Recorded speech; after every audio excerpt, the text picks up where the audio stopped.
যেমন ইতিপূর্বে অনেক ভাই বলেছেন, হযরত শাইখুল হাদিস আল্লামা আজিজুল হক রাহমাতুল্লাহি আলাইহির দায়িত্বের জোয়াল এখন আমার কাঁধে। হযরত পীর সাহেব মরহুম সৈয়দ ফজলুল করিম রহমতুল্লাহি আলাইহির দায়িত্বের বোঝা আমাদের বর্তমান হযরত পীর সাহেবের উপর। মুফতি ফজলুল হক আমিনী রহমতুল্লাহি আলাইহি সহ আকাবিরদের দায়িত্বের বোঝা আমাদের ভাই মাওলানা মুফতি সাখাওয়াত হোসেন রাজির কাঁধে।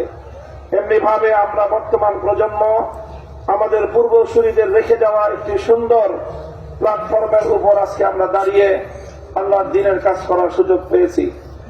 কাজে এই জায়গা থেকে আজকের এই জাতিকে যদি আমরা নেতৃত্ব দিতে, যথাযথ দিক নির্দেশনা দিতে যদি আমরা ব্যর্থ হই, তাহলে আমাদেরকে অনেক বড় মাসুল গুনতে হবে দুনিয়াতেও এবং আখিরাতেও।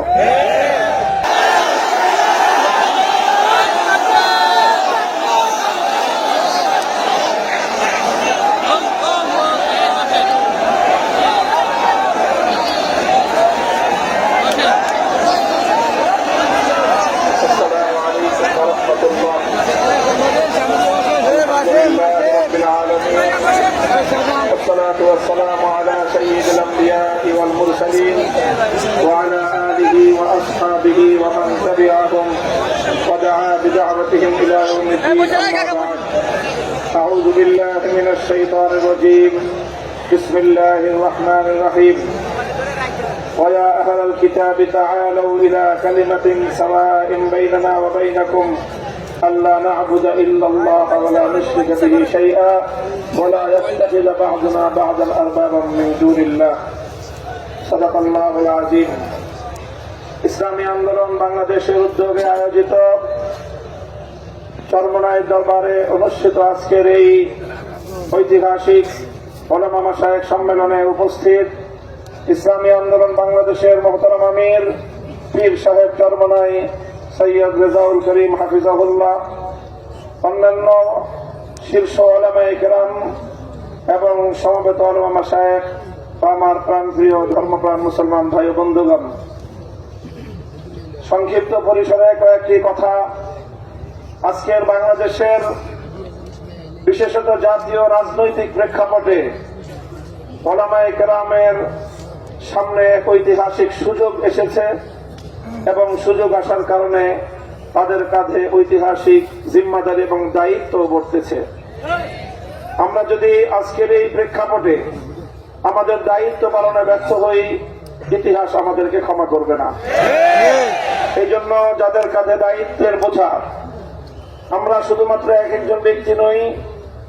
যেমন ইতিপূর্বে অনেক ভাই বলেছেন, হযরত শাইখুল হাদিস আল্লামা আজিজুল হক রাহমাতুল্লাহি আলাইহির দায়িত্বের জোয়াল এখন আমার কাঁধে। হযরত পীর সাহেব মরহুম সৈয়দ ফজলুল করিম রহমতুল্লাহি আলাইহির দায়িত্বের বোঝা আমাদের বর্তমান হযরত পীর সাহেবের উপর। মুফতি ফজলুল হক আমিনী রহমতুল্লাহি আলাইহি সহ আকাবিরদের দায়িত্বের বোঝা আমাদের ভাই মাওলানা মুফতি সাখাওয়াত হোসেন রাজির কাঁধে। এমনি ভাবে আমরা বর্তমান প্রজন্ম আমাদের পূর্বসূরীদের রেখে যাওয়া একটি সুন্দর প্ল্যাটফর্মের উপর আজকে আমরা দাঁড়িয়ে আল্লাহর দ্বীনের কাজ করার সুযোগ পেয়েছি।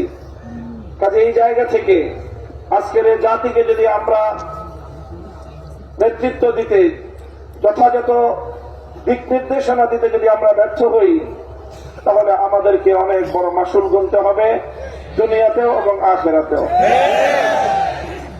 আমি আজকের যে জাতীয় চাহিদা, বিশেষ করে সারা বাংলাদেশের সকল ধর্মপ্রাণ শুধু নয়, যারা ধর্মকে ভালোবাসে অন্তত তারাও ইসলাম প্রেমী সকল মানুষের অভিন্ন চাহিদা হলো ইসলামী নেতৃত্ব তারা ঐক্যবদ্ধভাবে জাতির সামনে অগ্রসর হোক, জাতির সামনে উপস্থিত হোক।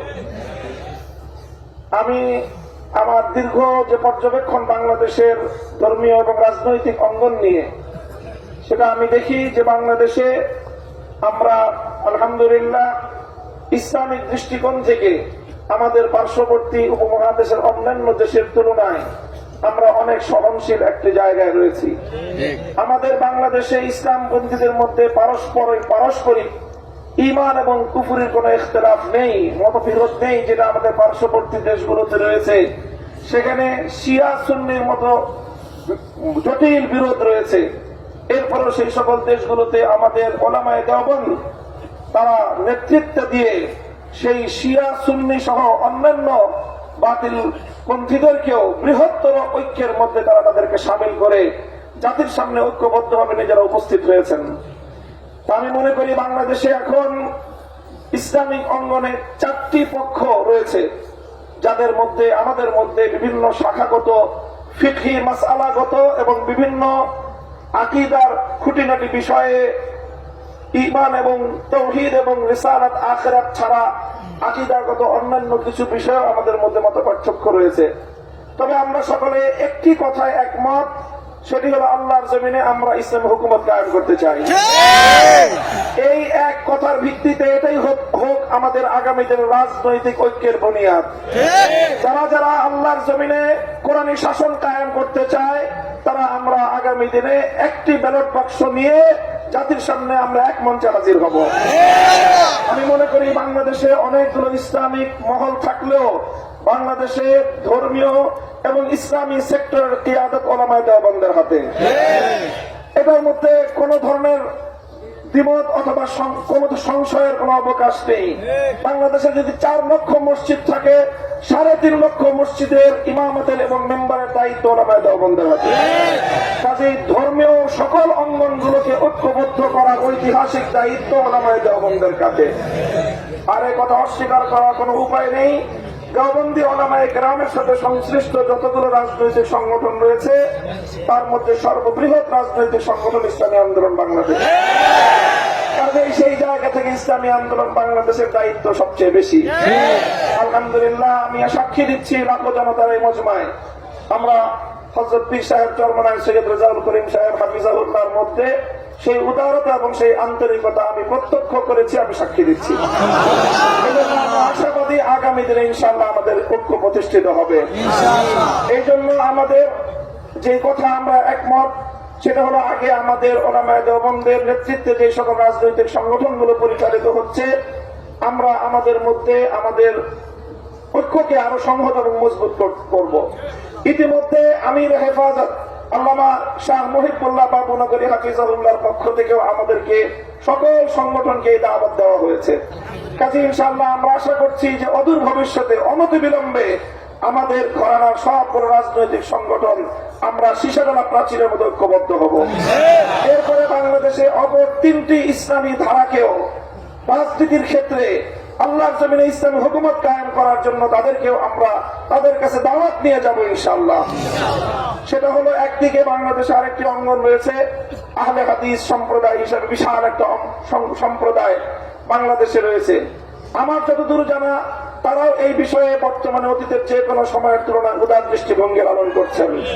ডক্টর আসাদুল্লাহ গালিব এবং মওলানা আব্দুর রাজ্জাক বিন ইউসুফের নেতৃত্বে আহলে হাদিস ভাইয়েরা তারা রাজনৈতিক অঙ্গনে ওলামায়ে উম্মতের সাথে ওলামায়ে দেওবন্দের সাথে ঐক্য করার জন্য তারা প্রস্তুত রয়েছেন। আমাদের আরেকটি অঙ্গন রয়েছে যাদেরকে আমরা সুন্নি বলে জেনে থাকি, সেই সুন্নি ভাইয়েরাও আমি আশা করি এবং আমার কাছে যতটুকু ধারণা তারাও ঐক্যের জন্য প্রস্তুত রয়েছেন। তৃতীয় যে আরেকটি গ্রুপ রয়েছে জামায়াতে ইসলামী বাংলাদেশ, যারা দীর্ঘদিন ধরে রাজনৈতিক অঙ্গনে আল্লাহর জমিনে আল্লাহর আইন বাস্তবায়ন করার স্লোগান নিয়ে যারা কাজ করছেন তাদেরকেও আমরা উদাত্ত আহ্বান জানাবো এবং তাদের কাছে আমরা দাওয়াত নিয়ে যাব। এইভাবে ওলামায়ে দেওবন্দ যদি ঐক্যবদ্ধ হয়ে আহলে হাদিস সুন্নি জামায়াতে ইসলামী সহ ঐক্যবদ্ধ হতে পারে, বাংলাদেশের উম্মতের ওলামায়ে কেরামের কাছে জিজ্ঞাসা করা ছাড়া কোন রাজনৈতিক সিদ্ধান্ত গ্রহণ করা যাবে না। ইনশাআল্লাহ আল্লাহর নিজাম অনুযায়ী চলবে, কোরআনী শাসন বাস্তবায়ন হবে। ইনশাআল্লাহ সেই দিন আমরা দেখতে পাবো আমাদের হায়াতে, আমাদের জীবদ্দশায় দেখতে পাবো।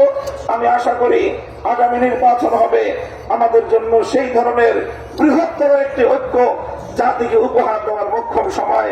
আমি আপনাদের সকলের কাছে দোয়া চাই যে এভাবে যেন আমরা আমাদের ভূমিকাগুলো পালন করে যেতে পারি। বাংলাদেশ খেলাফত মজলিসের পক্ষ থেকে আমি আজকের এই ঘর মজলিসে এই ধরনের কার্যক্রম পরিচালনায় আমাদের শতভাগ উদারতার এবং আন্তরিকতাপূর্ণ ভূমিকা পালন করার প্রতিশ্রুতি দিয়ে যাচ্ছি ইনশাআল্লাহ। আসসালামু আলাইকুম ওয়া রাহমাতুল্লাহ।